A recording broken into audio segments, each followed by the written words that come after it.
So I went to Fort Madison High School, which is a 3A classification high school in Southeast Iowa. It's like the third or fourth last city south on the Mississippi. And we struggled a little bit my freshman and sophomore year. We actually, I don't think we won a game either, my freshman or sophomore year. And then come our junior and senior years, we were able to rattle off a couple 6-win seasons, went 6-3. Now, weren't good enough to make the playoffs. It was a different, there's different ways to make the playoffs in Iowa at that point. But those 6-win seasons were really a pretty big deal for the community, and it really helped cement my love for the game of football.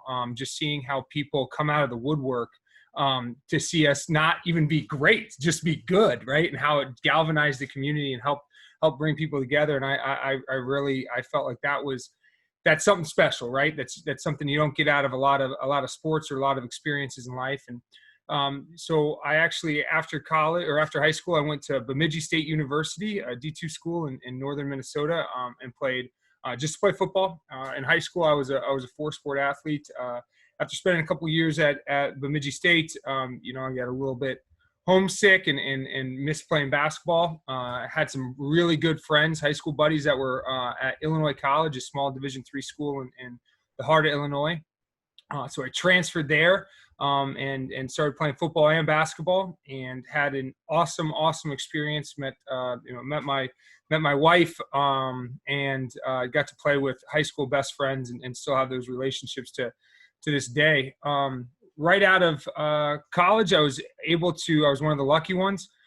Didn't have to do a whole lot of student coaching, didn't have to do any graduate assistant work. And I got a full-time job right out of the gate at Iowa Wesleyan College in Mount Pleasant, Iowa, which is, stone's throw away from my hometown.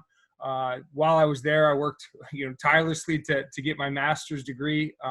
At the end of the day, financially, it was probably would have been better for me to go get a graduate assistant job than get paid what I was paid as a quote unquote full-time assistant, right? And then pay for my master's. That's right. But those are the gems of knowledge that I help pass on to our young coaches now, right? Like, it sounds great, but let's look at the actual dollars and cents at the end of the day. I was able to do a little bit of adjunct teaching work at Iowa Wesleyan College, which I think really helped get me my foot in the door for my next job at Carroll University, where it was a 30% teaching salary job. And that doesn't happen if I'm not doing the extra work at Iowa Wesleyan. I'm very confident that. Spent 5 years at Carroll University in Waukesha, Wisconsin. Actually was part of a coaching staff and a team that got Carroll to its first ranking, national top 25 ranking in its history. Had a couple 8-win seasons there. Was mentored by a great man by the name of Mark Ruskowski. Really helped me help grow and mature a young and fiery Peter Jennings into maybe a little bit more laid back and understanding coach. And so I really do appreciate the gifts he gave me in that sense. After that, I went and started coaching with one of my really good friends, longtime friends, Jim Ryan, at Rhodes College. He took over as the head coach there, and he offered me a spot, and it was an opportunity to go a little bit south and go on another adventure, help coach for a guy that I played for at Illinois College. He was our defensive coordinator while I was there, and got an awesome opportunity to really help him put his stamp on the Rhodes College football program.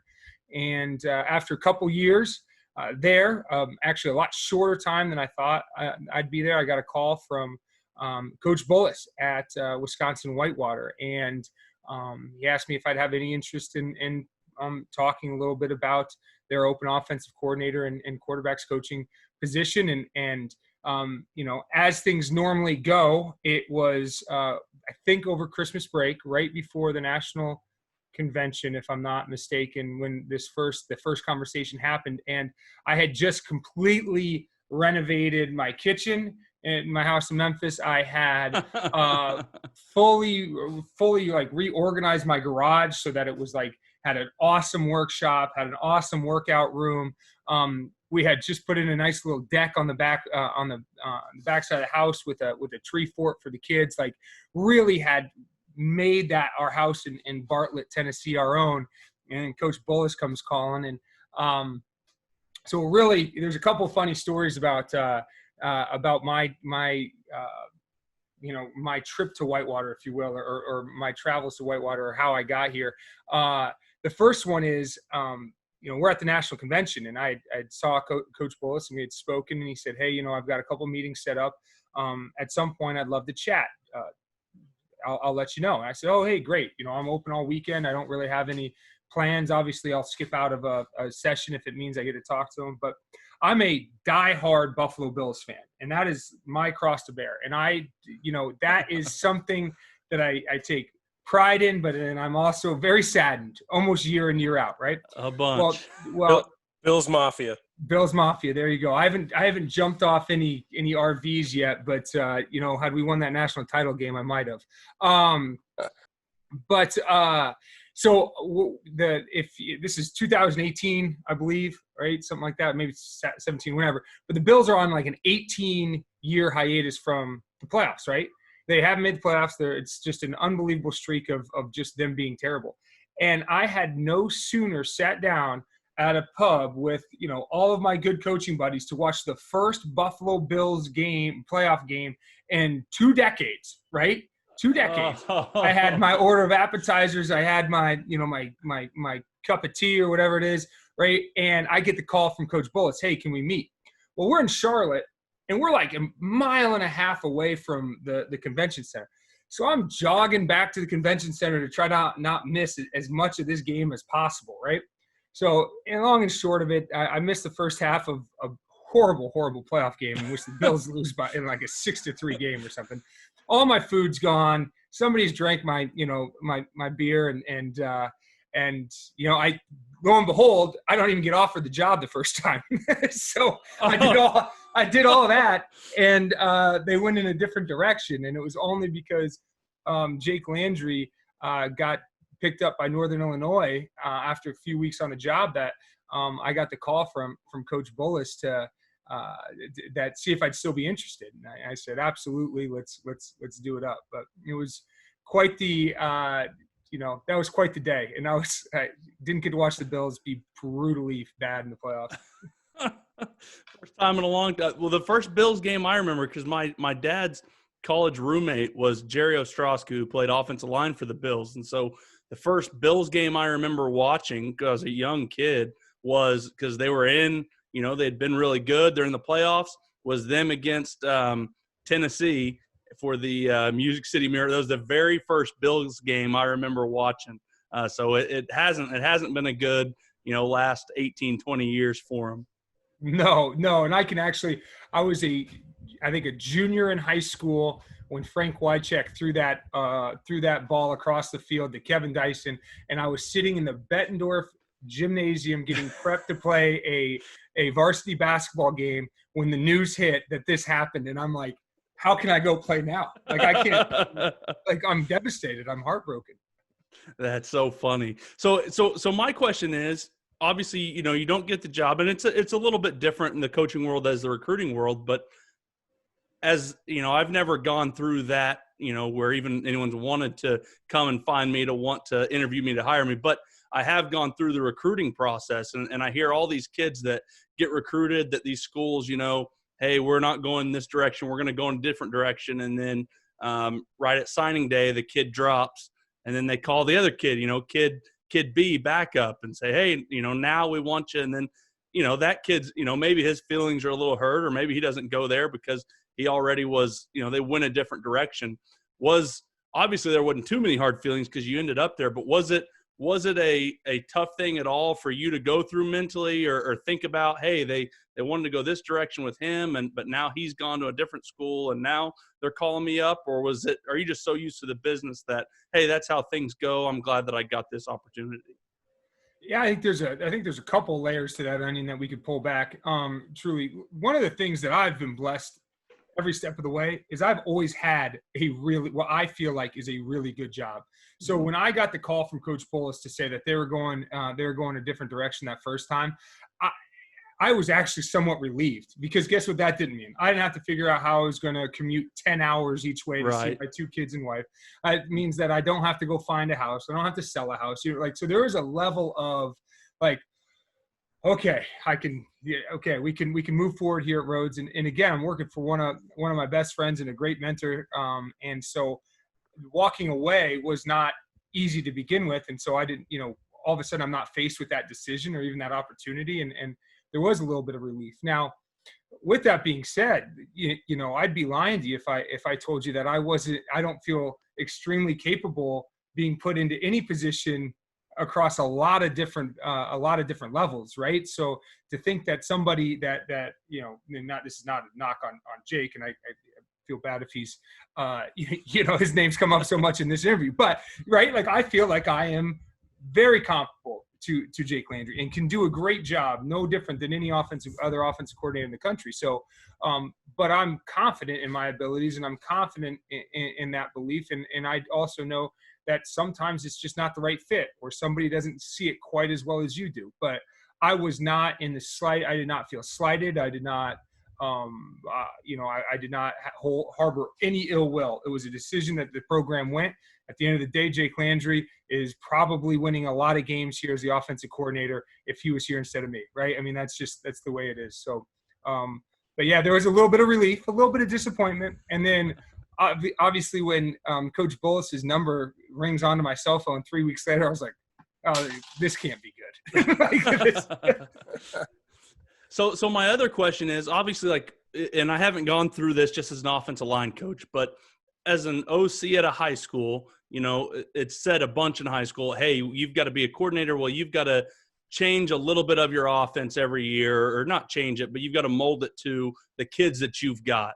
Obviously, in college, you get to recruit a little bit more towards the kids that fit your system. So when you go in, I feel like when you go in and interview for an OC in high school, yeah, you've got your way you want to run your offense, but you're also showing, hey, I can mold, I can do this. If we've got these certain kids, I can do this. Where in college, you can at least somewhat recruit to that style. Do you go in and have like, this is the offense that I love and I want to live and die by as a college, when you're interviewing for college? Or do you look at what that team has done previously? Do you ask questions of that head coach first? How does that work when you're going into a college offensive coordinator interview, mindset, or when you're talking about your offense? I've been lucky in the sense that the people that I've interviewed as a coordinator with want me because of my offense, right? Maybe they like me. They think I'm a nice guy. I'm a fun guy to hang out with on a Saturday afternoon. I don't know, right? But they want me because the offense has proven to be successful at very different levels and in very different ways, right? When I was at Iowa Wesleyan, we were 4 and 5 wide almost exclusively my last year as an offense coordinator there, and we were just slinging it around because that's the personnel we had. When I got to Carroll, I didn't change our offensive scheme. I just changed the play call, or the number of times I called empty pass pros or empty formations, right? It's still the same scheme. That doesn't change. And so, and I was able to tailor it to a much stronger running game at Carroll, right? We had one of the best running backs in Division III for 3 of my years there. And so we handed the ball off to Lamont a ton. And that's, I'm a big believer in getting your ball players the ball as many times as possible, right? When I got to Rhodes, the scheme didn't change, but we had a hyper talented, unbelievably strong-armed and fast quarterback. And so we built that offense, that same scheme, the same offense. We just called more plays for PJ Settles. We put PJ Settles in positions to be successful. We highlighted him. So it was really easy when I got the call here at Whitewater to tell Coach Bullis, hey, I can be whoever you want to be, and I don't have to change anything about the offense. It's just the number of times we call certain schemes in a game, certain formations in a game, certain personnel groups in a game. It's really simple. I have this a canvas, right, that you can see, right, that I have had success doing it a lot of different ways. Now, I could see the other side of that being recruited because as a coordinator, because you are a great recruiter or because you're a really good play caller, but you have an offensive minded head coach, or you have a scheme or system that's been in place for a long time and that you have to fit into that mold. That would be hard for me. I'm not saying impossible, but that would be hard for me. And I've just been blessed in the sense that hasn't been asked of me. But yeah, there is a benefit to being able to recruit. There's no doubt about it. but I will say it till I'm blue in the face, and it's an old coaching cliche. It's at the end of the day, it's not about the X's and the O's. It's about the Jimmies and the Joes, right? So we got to go out and recruit better players than the guys we're seeing. And, all of a sudden you can look like a pretty good coordinator. Coach, you said something earlier, and I am taking notes here, and I wrote. You said confidence. So I mean, knowing you as a coach, as a coordinator, and it kind of came to you early. So when I think you're going to be a good offensive coordinator, you got to have some of that swag or that confidence. Can you talk kind of a little bit about when you felt like you were ready, and then maybe kind of how you got yourself ready? I just thought that was an interesting word. It stuck out to me. Your confidence. So Aaron Keene, who is now the head coach at Washington University in St. Louis and was previously the offensive coordinator at Eastern Michigan. He was my head coach and offensive coordinator at Illinois College. And he did an unbelievable job of breaking the game down so that we as quarterbacks and players, because there are a lot of receivers sat in these same meetings, voluntary meetings in the off season. Don't miss that, right? That's exactly right. But when he would break things down, when he would dissect things, he created an environment of learning that was so easy to soak up and so easy to see the why. And then, so if you see the why, then you're going to know the how, you're going to know the what, all that, right? And he did a great job really just breaking the game down for us, and to a point where it became very simple. And it was really easy for me to see different pieces or how different pieces fit, right? Like if, I always say defense is at the end of the day pretty simple. 2 + 2 always equals 4, right? And if you have 2 high safeties, there's only so many coverages you can run. That's plain and simple, right? And not to go too much deeper into that. So understand the rules of the game, and then you do gain a ton of confidence in calling towards those rules, or calling with those rules in mind, calling plays with those rules in mind, if you will. Love it. And then I think, the other thing, and I'd met you and heard about you, through some of the other Zoom stuff you've done, and super interesting way. And you've already kind of touched on how you have tailored and moved your offense. Can you tell our listeners a little bit more about how you kind of analyze, going into fall camp, how we know we're going to be an inside zone team, we might be a gap team? I thought that was fascinating. I think there's a lot to be learned from that. You don't have to give, everything, but the overview and kind of the analytics you used behind it, I thought were phenomenal. So something I picked up a long time ago was that it was the idea of the overage, right? The overage idea. That how many plays can you actually run in a week and feel like you've mastered them? And this came to me when I was a young coordinator. I was at Iowa Wesleyan College, and we went on a little bit of a streak. I think we won. Now I hope I don't misspeak. I think we won like 3 games in a row, right? Which at Iowa Wesleyan hadn't been done since, Hal Mumme and Mike Leach were there, right? This was a big deal. Well, we're clicking on offense. We're clicking on all cylinders. And this is middle of the season. Well, by the end of the season, all of a sudden it seemed like our guys were playing a little bit slower. Weren't able to, there's a lot more mistakes happening. And that's really struck me. And then I got to the AFCA convention and ended up running into Mike Leach in a hallway, and we were all together, and he recognized the Iowa Wesleyan gear. And somehow the conversation led to, I talk to my guys all the time about how that's a great play, but it's not for us, right? That works for somebody, and they're probably really good at it, and it's not for us. And that was an aha moment for me as a coordinator and a play caller and a designer of an offense, in the sense that there can be thousands of great plays, but how can you work on them? How can you master them? How can your kids grasp the concept, right? Something that I take unbelievable amounts of pride in, and our wide receivers here don't get enough credit for this. We played a 15-game season, and in 15 games, in something like 500 or 470 pass attempts or something like that, we ran 3 wrong routes. 3 in 15 games. That's phenomenal. And that's 100% because we keep in mind what the overage is. How many play calls can we actually carry into a game and feel confident we've mastered them? And so we utilize a system called the pie chart system, and you can utilize whatever graphic or visualization you want with this. But the idea is that if you want to be 50-50 run pass, your pie is already cut in half. right? Already cut in half. And we start every season saying we're going to be 50-50 run pass, no matter where I've been. And then we adjust because an offense is an ever evolving organism, right? Who you are at the start of camp is inevitably not who you are on the bye week, right? Injuries, guys are playing better, guys are playing worse than expected, whatever it may be. So you break that down even further. If you say that I want to run 25% of our play calls in the run game are going to be inside zone, now all of a sudden you're at 3 pieces of pie. You have 25% inside zone, you have 25% other run game, and you're at 50% pass. And you just keep breaking that down into slices, and it becomes very evident that if you say I'm going to run a play, a base, if you call a base run play something that you're going to run 2 times a game, well, that slice of pie is minuscule. It's tiny. It's almost too expensive, if you will, to carry into a game. And you've really got to weigh if that slice of pie, that two play a game slice of pie, is worth bringing in. Is that an adjustment? Is that something that's going to hit a home run? You got to look at the cost benefit. And I feel very strongly in the way we've utilized the pie chart system, the way we talk about it as a staff.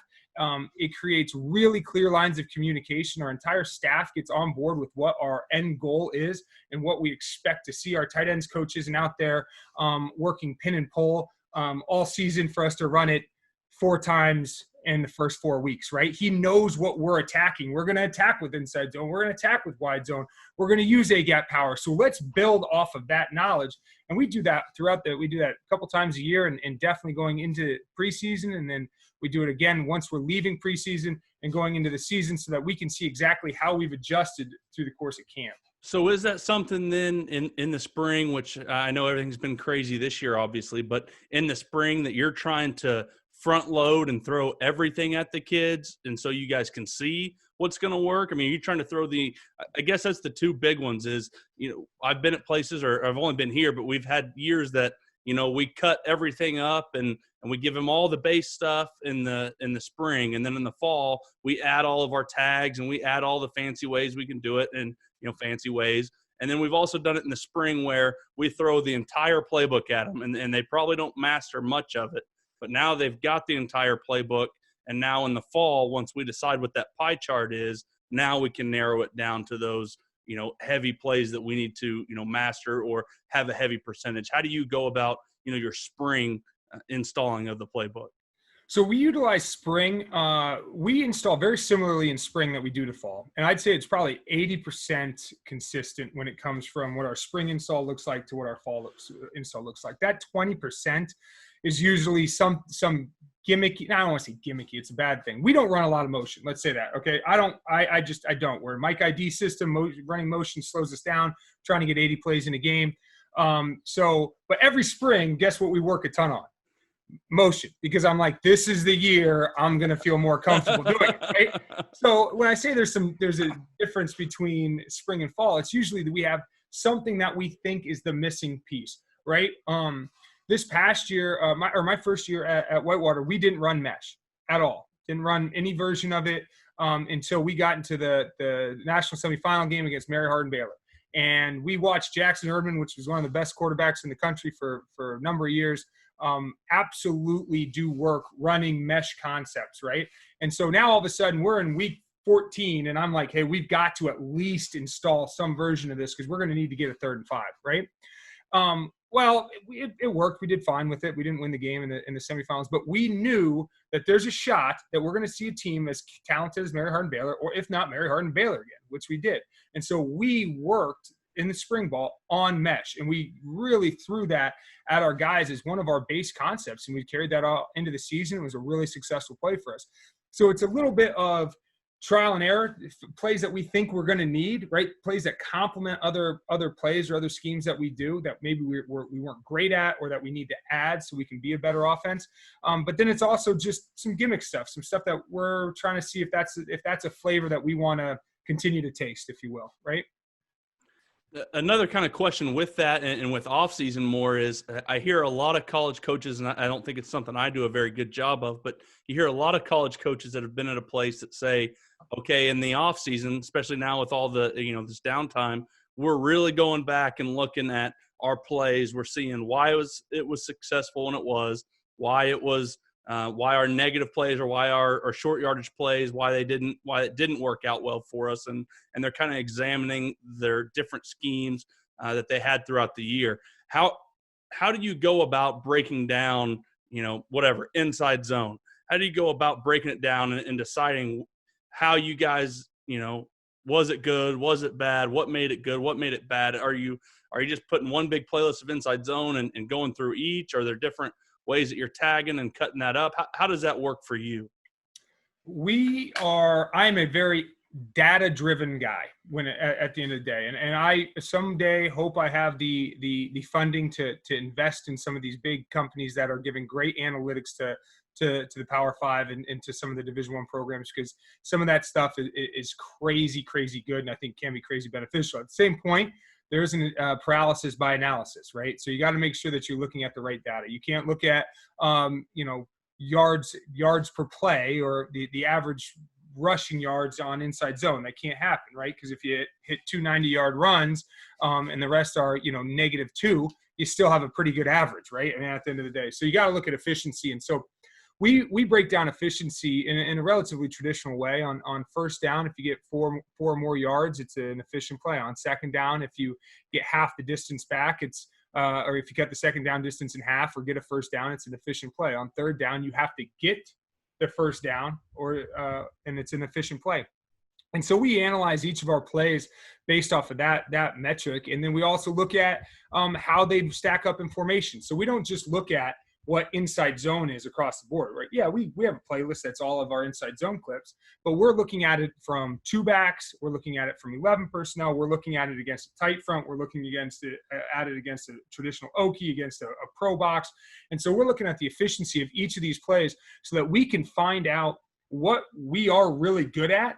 And maybe there is just a schematic issue with what we're trying to do, right? Do we need to push the point forward against a pro box, a zeroed up mic, right? Is that something we need to do more often? Are we asking our guys to do things that they can't do? So that's how we look at it, right? And so if something's really efficient, we're going to study that. Why is that so efficient? Why is it so good? If something's really inefficient, we're going to study that. Are we asking too much of our guys? Am I calling it at the wrong time, right? Is it just a bad scheme? And then if something fits in it's pretty efficient. Yeah, we skim through that and feel good about it, but we really try to look at the outliers there. But we'll look at it formationally. We'll look at it personnel wise. We look at it scheme wise. If Coach Allen, our offensive line coach, was here to talk to you guys, he'd be telling you that I've cut pin and pull from the playbook 6 times this offseason, right? And somehow it's still in. So, But so yeah, we look at it. We look at a lot of different data points, the different markers, if you will. We had this whole huddle playlist, right? Like, not playlist, but all these films, all these game films on huddle from all of our opponents, and we actually went through and we were talking about starting to do some more under center stuff. And I actually had our staff go through and look at all the under center clips that we had, so that we could get an average per play and an efficiency number of under center clips from the teams that we had under center clips from, so that we could see if hardball play action was actually going to be a beneficial addition to our hardball under center play action, be a beneficial addition to our offense. And at the end of the day, the numbers for us, the film we have, the data we have, does not suggest that would be the case. But we try to find any edge that way. I mean, you have all this film, you got to try to use it, right? So we don't just look at ourselves. We try to look at the trends of the conference and of the region as well. Coach, how do you slice up, the pass side of the pie? Obviously you're going to have, your nakeds, your play actions, your screens. I'm interested to kind of hear, the different categories you have. And then if you do run RPO, how do you kind of, function in that world, knowing it's kind of gray between those two? So we break it up as quick game, drop back, quick game, drop back. We do lump our play action stuff together because it does become a little bit hectic if you try to break that down too much. But we don't have it. We have 2 base play action protections, right? And so one's just a hardball fake with true hinge slides protection, and then the other is power pass. Now, we are going to have a few different options this coming year. It's one of the things that we really looked hard at this offseason. But we do lump the play action together. We hitch naked's its own category. Naked boot is its own category. We count screens and draws as the same, and that's how my mind works. It's attacking in the same manner, in a very similar manner. So I don't want to. If you split those up, then you really are splitting up that pie very, very thinly. And then when you get to RPOs, that is the catch-22, and I don't have the end-all be-all answer for that. Well, I probably don't have the end-all be-all answer for anything, but I don't know if I have the end-all be-all answer for the RPO piece. We treat our RPOs as if they're three-step concepts once we get the pull read.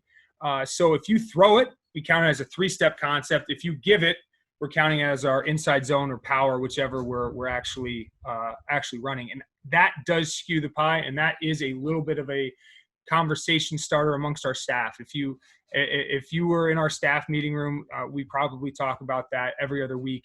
How do we more effectively pair those so that they are consistent?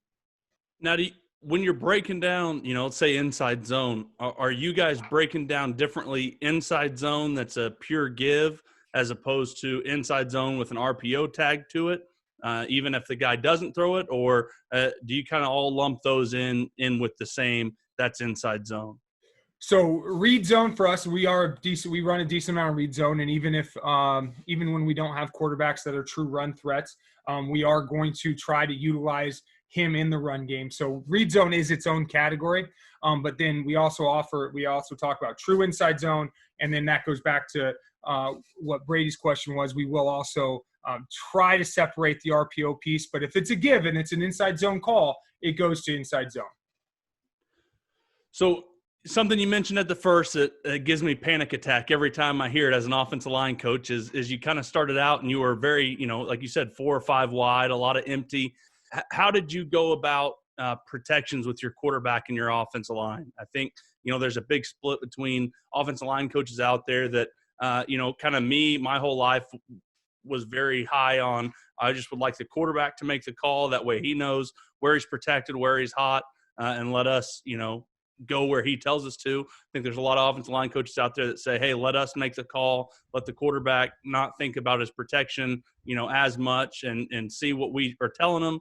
And now he knows off of an offensive lineman. How did you guys initially go about your protections and empty protections can be a whole its own, whole bag of worms at times. Yeah. You're not lying about that. The people that are good at empty protection, they really do. They either call it at the right time a lot, right? Or they do a great job scheming and put the quarterback in the center in a great position to be successful. I actually have wavered a little bit on this. I've gone back and forth a little bit. If a quarterback is capable, if you're confident in your quarterback's ability to make the calls, by all means, I think it should be in his hands because he is the trigger man. It's at the end of the day, it's his life on the line when it's pass pro, right? Like he's the guy that's going to get lit up. He's the guy that has an idea based off of safety rotation, based off of leverage, where he's going with the ball. And so I think it's awesome when you have the right guy there and you feel confident in him making those calls, give him that freedom. One thing I found out, and this goes back to sort of my overage thing, and you talk about what gives you chills. It's what gives me chills, what gives me the heebie-jeebies is having too much in, right, and putting too much on a kid's plate, not letting the kid play fast. One thing that's changed with our game and is how much pressure and responsibility we put on the quarterback. When I was playing quarterback in college, right, all I had to do was 50% of the time I was going to have a read, 50%. Right? Because we threw the ball 50% of the time. So if it was a pass play, I knew that this was going to come on me. And if it was a run play, I was going to turn around and hand the dang ball off. Right? That was it. Right. There was nothing else.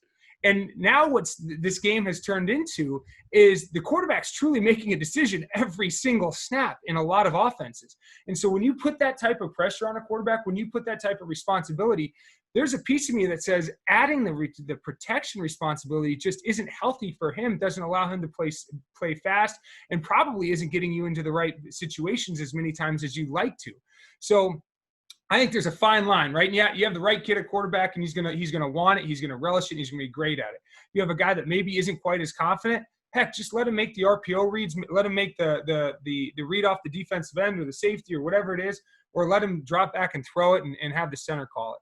I also think there's if you have the right center, he can make the call, right? We had 2 years ago, we have a kid that's playing, he's playing for the Rams now. Nate Truon won the Remington Award for best Division III center. I mean, he's just a monster, right? He understood it. He got the game. He was as good as, he was calling protections better than I was, right? So go for it, Nate. Be great at it. Do what you do, right? You got to coach to your player's strengths. So there's, it's a long-winded answer to say that I think that there are certain scenarios where we have overloaded our quarterbacks and we are slowing them down and we are not allowing them to process the game as quickly as they need to because we're giving them too much responsibility. The same point, if you have a quarterback that can handle that, he's the guy that I'd want making those calls. Well, you guys teed up my next question. So, to me, that's the lifelong debate, and you're seeing it more and more in, Division I, and obviously guys have lost their job in the NFL because they've taken the wrong quarterback. Or you see, hey, we thought we had this guy, Joe Burrow transfers, Baker Mayfield transfers. So you're seeing some of the guys move when in all actuality, hey, they thought they were the guy to begin with. But, I'm always interested to hear from OCs and QB coaches, how do you know that guy's the one? Well, you got to find somebody that loves the game first and foremost. If the kid doesn't love, you can't be. If you're going to play high level football anywhere, doesn't matter what, and high level at your level, right? Whether you're playing high level Division III, high level Division II, NAI, whatever it may be, NFL, you've got to love the game, and it doesn't matter what position. If you don't love the game, you're going to get exposed, you're going to get chewed up, you're going to get spit out. But that's very true at the quarterback position too. You've got to love the grind, right? And I say grind, and that's an endearing term to me, but you got to love being with the guys. You've got to love taking on leadership roles, whether that's vocally or non-verbally, whatever it may be, you lead by example guy or your vocal leader, but you've got to love the game and you got to show it, and you got to show it to your teammates and you got to show it to your coaches because that creates buy-in. And you can get a really good sense talking to high school coaches if a quarterback loves the game. Like no matter how well think they're selling a quarterback, really quickly if he's just giving you lip service or if the kid really, really, really wants to be something special, right? Another thing that I look for is toughness. And it's really obvious in film. When you're watching a kid on film, is he shying away from hits? Is he standing in the pocket? You've got to stand in the pocket. You're going to get hit. I've got to have a kid that isn't afraid.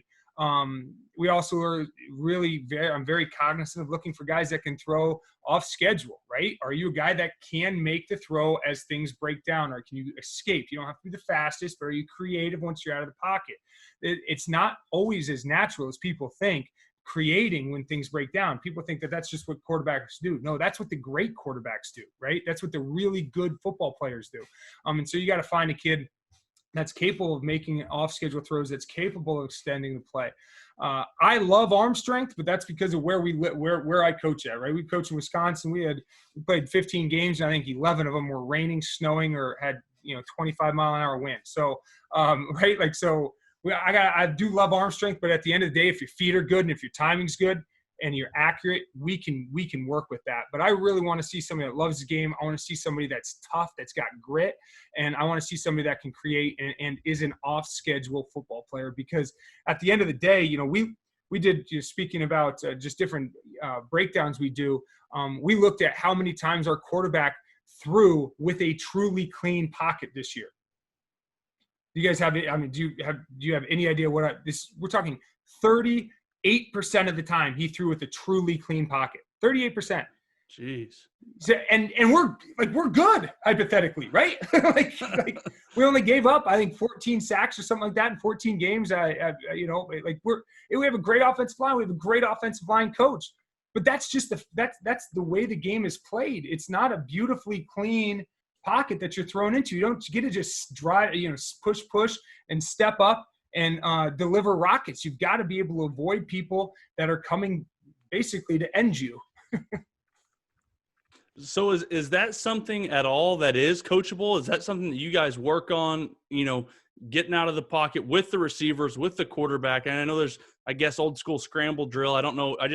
I don't watch the quarterbacks and receivers enough. I'm busy with the offensive linemen, but like you said, you see those teams that are really good. Those quarterbacks are making plays that aren't necessarily drawn up plays. Is that just purely off of a kid's ability, and some kids are special and can do that? Or is there a lot of things that you're doing in practice? Are there a lot of things that you're doing in practice that help a kid or can develop a kid into a kid that makes plays once the play breaks down?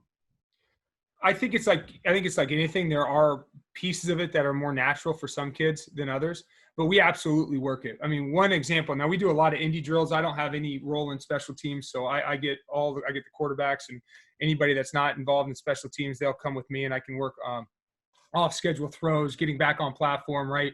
Making sure that our mechanics are strong. We call them worst case throw drills. I have a bunch of those. And so we'll work that a lot. We'll work the mechanics of throwing off schedule. We create a bunch of different environments for the quarterbacks, with the quarterbacks, where it's just all of our different pocket presence drills where we'll have somebody rush upfield shoulder, somebody rush near shoulder. Now you got to spin out and you've got to find the target that's open.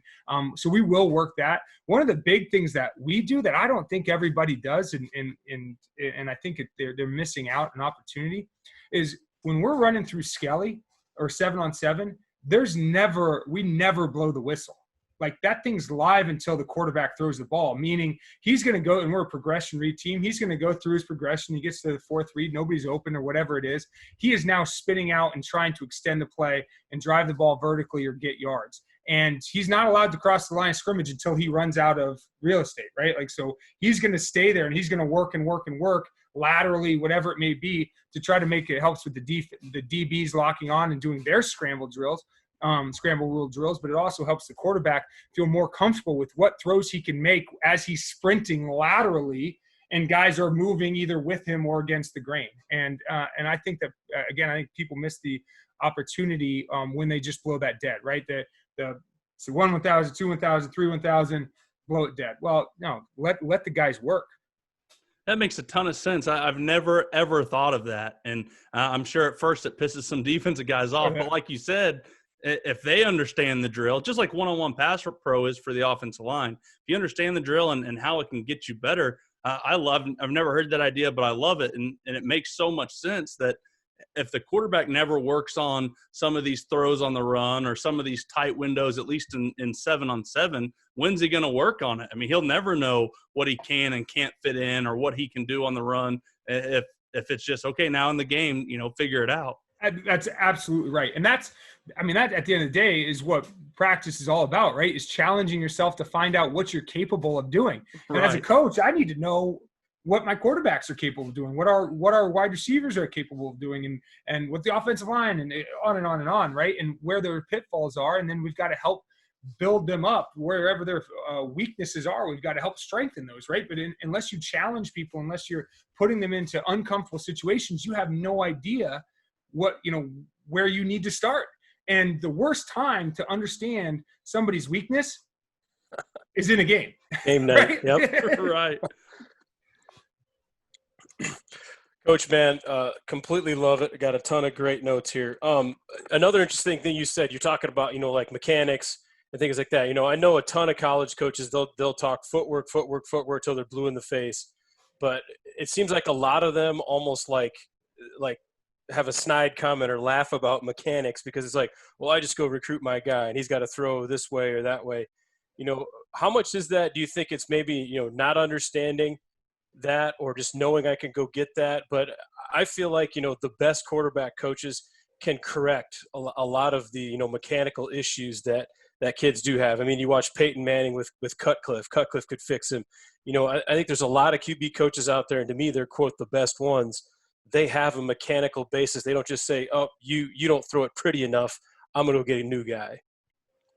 I think, it's like anything. There are absolutely rules that you have to, I don't want to say abide by, but there are rules to throwing, right? It's a powerful movement, and people don't understand that it's a powerful movement. And I will talk all the time about where we're carrying the ball. Jeff Tedford talks about keeping the ball on the shelf, and I love that. It gives a visual, which is pec extended. It gives a visual for the quarterback. They're loaded, they're ready to throw, right? And then where we go from there, absolutely, you got to have great feet, right? You got to have great feet, but you have to keep your lead arm high. You can't drop that lead arm. If you drop that lead arm, you're physiologically wired to drop your trail arm, which is your throwing arm. And so now all of a sudden you have a long and looping motion. Those are things that are really easily fixed. Get the ball on the shelf, keep a high lead arm. Your trail arm is going to stay high, right? That's not rocket science. It's stuff that can be, like I said, fixed in not overnight, but with a few quick lessons or a few quick practices. At the end of the day, feet are hugely important, right?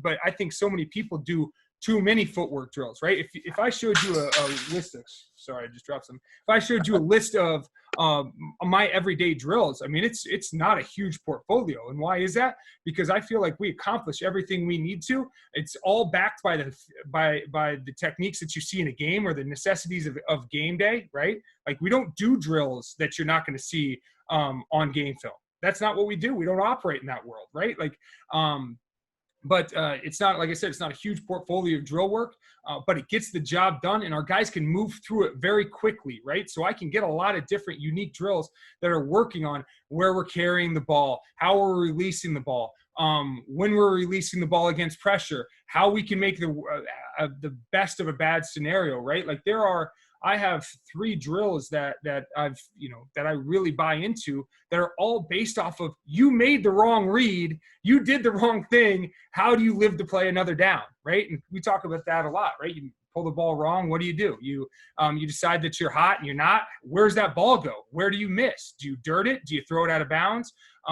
What is it, right? And so, at the end of the day, I think that people do have a tendency to give themselves a cop-out by saying, I'll just go recruit my guy. But that doesn't help all of us, right? Like, at the end of the day, I'm not offering scholarships, so I am somewhat going to take the guy that the best of what I can get, right? As high school coaches, you don't get a recruit, right? If you're a high school coach, so you are taking who you have. So you better be willing to try to work with a release. You better be willing to try to work with a lead arm or a lazy trail hip or whatever it may be.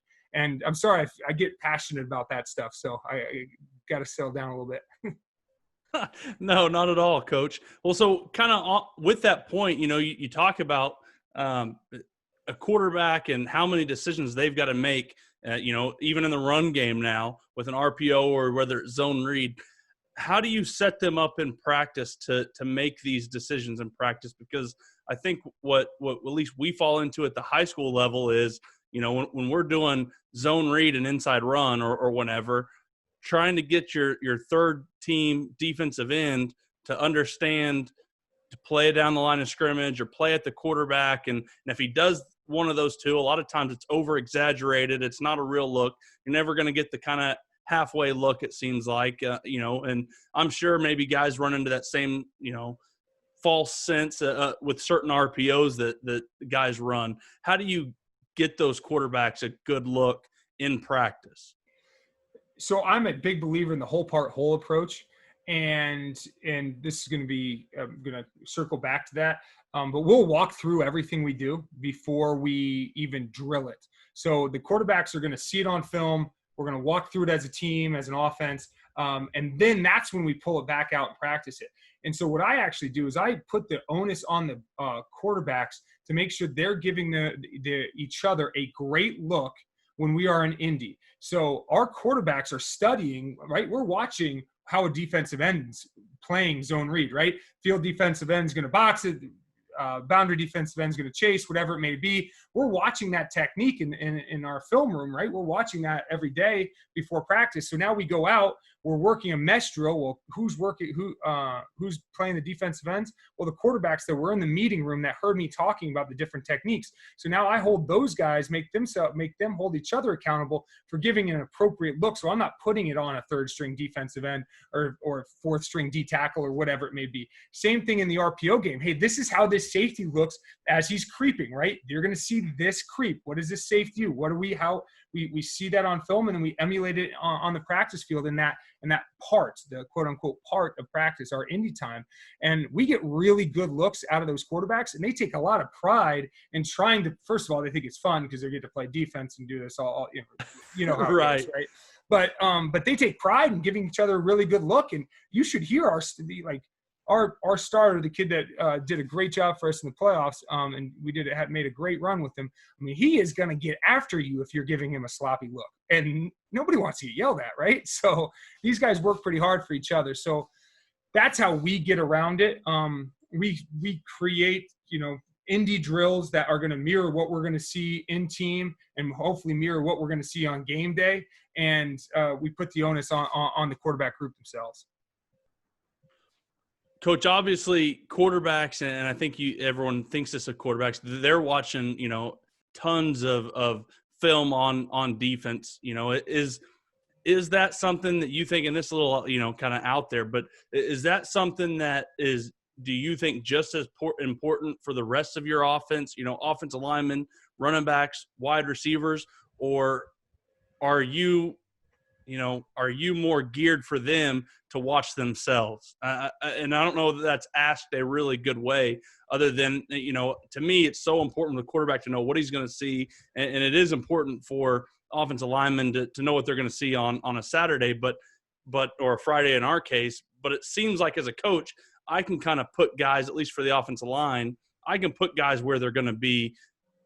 To me, it seems like they need to watch themselves more than they watch a defense prepare. Where do you fall in that spectrum as a whole offense? Maybe not quarterbacks, maybe push them aside. As a whole offense, how much are you, percentage-wise, wanting them to watch who you guys got Saturday as opposed to what they personally are doing during the week? I'm a big believer that we got to take care of ourselves first. And at the end of the day, we've got to know what the defense is trying to do structurally, whether it's an odd front, an even front, what their shell is, all those things. Those are huge, and the quarterbacks need to know them. And I think everybody needs to have a pretty good idea. But we are going to focus on ourselves and make sure that we are doing things the right way, using the right technique, being absolute technicians in the way we operate on the football field. And that's of the utmost importance. But I would say that our offensive line is going to watch a pretty high amount of the opposing defense and just to see how they play and the different stunts and different blitzes that they're going to bring. And if you see this alignment, it's going to lead to this, and et cetera, et cetera. On the perimeter, I'm much more concerned with our wide receivers understanding who they're going against. Not necessarily what the coverage is, but who are you going against? How can you attack this specific defender? Is this guy handsy? Is this guy afraid of your speed? Is this guy going to bail? Is this guy got to tell? I want them to focus on the individual. At the running back position, I want them to know where the free hitter's coming from. And that's really important. That's why we utilize read zone, so that we can try to create one free hitter instead of two free hitters, right? And so if we leave a week or go into a game with our guys knowing those specific pieces of the game plan or pieces of the defense we're going to see, then I feel like it's a success, and anything on top of that is gravy. But we are going to 100% focus on ourselves and make sure that we are playing we are the best Warhawk football team, the best Warhawk offense we can possibly be going into that game, and then we try to accomplish the other tasks that I spoke on. Coach, before we let you go, and Coach Harper asked you the question, I got to know your Twitter handle, Petey Bananas. Give me the story behind Petey Bananas.